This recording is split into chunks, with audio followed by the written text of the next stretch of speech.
কারণ তৃণমূল কংগ্রেসের মতো একটা কর্মী বিজেপিতে নেই, আর আগামী 100 বছরে তৈরি হবে না।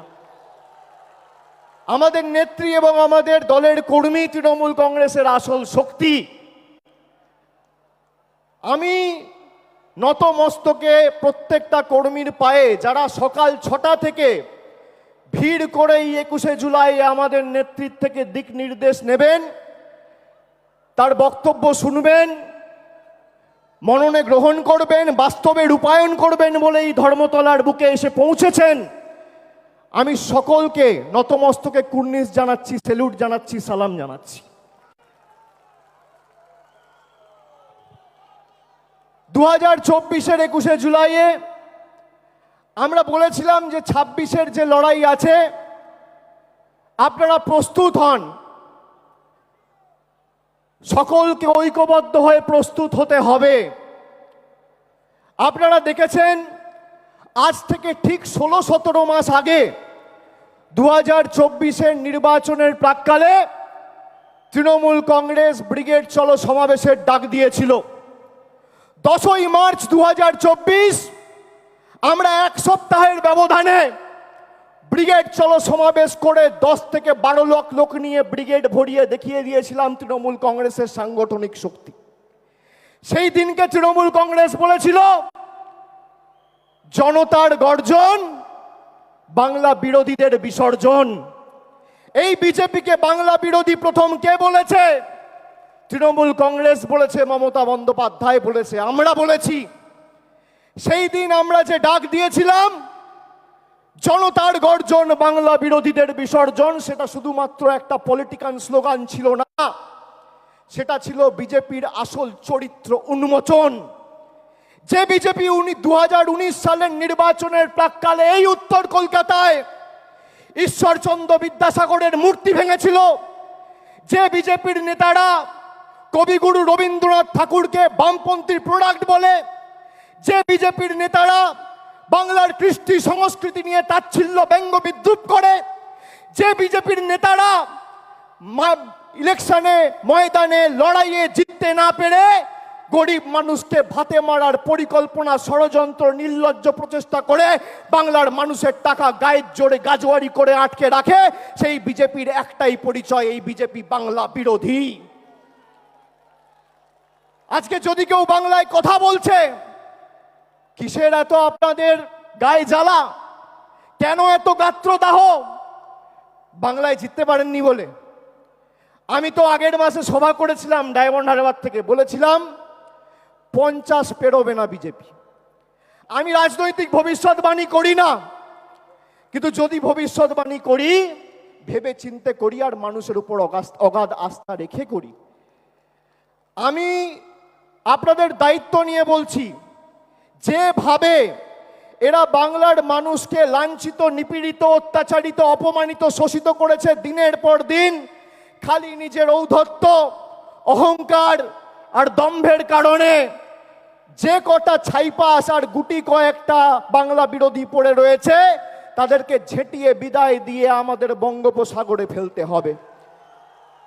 আজ থেকে 32 বছর আগের 21শে জুলাই সচিত্র পরিচয়পত্রের দাবিতে 13 জন নিজের প্রাণ দিয়ে ভারতবর্ষের প্রতিটা মানুষের গণতান্ত্রিক অধিকার ফিরিয়ে দিয়েছিল।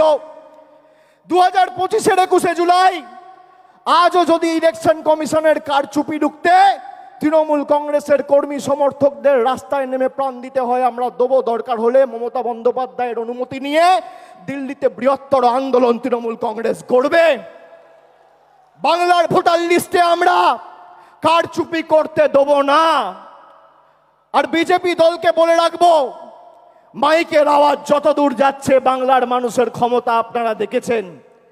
100 দিনের গরিব মানুষের টাকা আপনারা গায়ের জোরে বন্ধ করে রেখেছেন।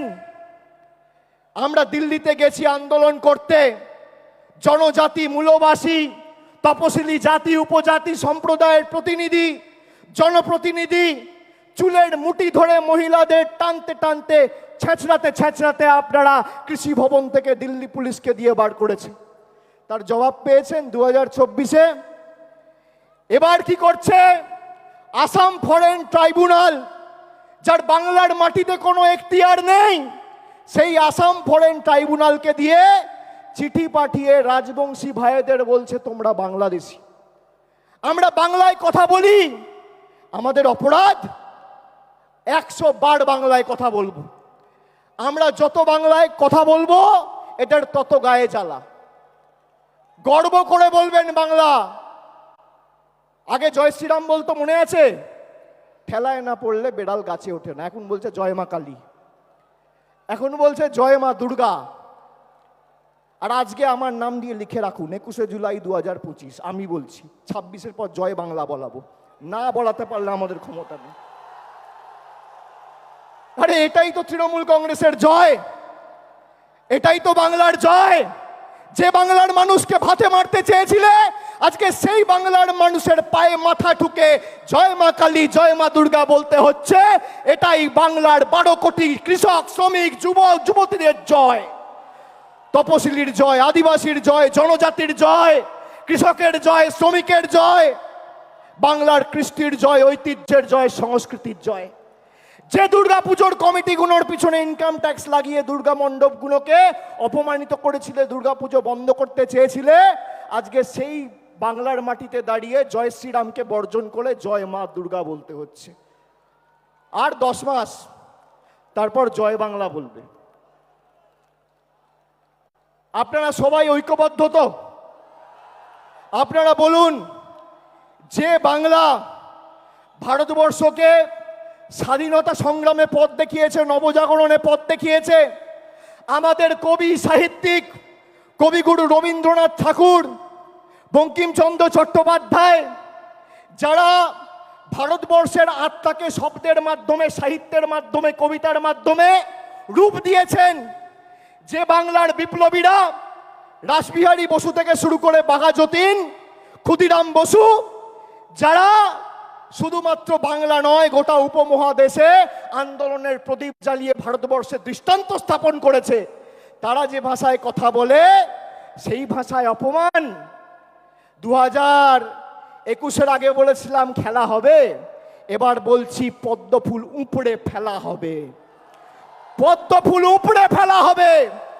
যে কজন আবর্জনা রয়েছে শপথ নিন, নিজের বুথে ফেরত গিয়ে মানুষকে বলতে হবে যে আমাদের টাকা পয়সা, রাস্তাঘাটের, জলের, আবাসের টাকা আটকে রাখা শুধু নয়, বাঙালিকে মাছ খাওয়া নিয়ে খালি ব্যঙ্গ বিদ্রুপ করা নয়, বাংলায় কথা বললে বিজেপির নেতা আসামের মুখ্যমন্ত্রী বলছে বাংলাদেশি। আজকে বলুন প্রায় 15 দিন হয়েছে এই বিজেপির নেতারা দিল্লির দায়িত্বে, দেশের দায়িত্বে, যারা দলের দায়িত্বে রয়েছে, প্রধানমন্ত্রী থেকে শুরু করে স্বরাষ্ট্রমন্ত্রী, বিজেপির সর্বভারতীয় সভাপতি, কি ব্যবস্থায় হিমন্ত বিশ্ব শর্মার এগেনস্টে নিয়েছে। একজন নির্বাচিত মুখ্যমন্ত্রী তিনি পদে বসে বলছেন বাড়িতে বাংলায় কথা বললে বাংলাদেশি। গর্ব করে বলবো। আর আমি তো বলবো আমাদের এবার নিয়ম নেওয়া উচিত যে অন্তত পক্ষে এই সেশনে আমরা পার্লামেন্টে দরকার হলে বাংলায় বক্তব্য রাখবো, কথা বলবো, দেখি কার গায়ে জ্বালা। আগে দিনে যদি 10 বার বলতাম, এখন 500 বার বলবো। তোমাদের কথায় তৃণমূল কংগ্রেস আর বাংলার মানুষ উঠবে, বসবে। আমরা বাংলার সন্তান, গুজরাট উত্তরপ্রদেশের নয়। আমরা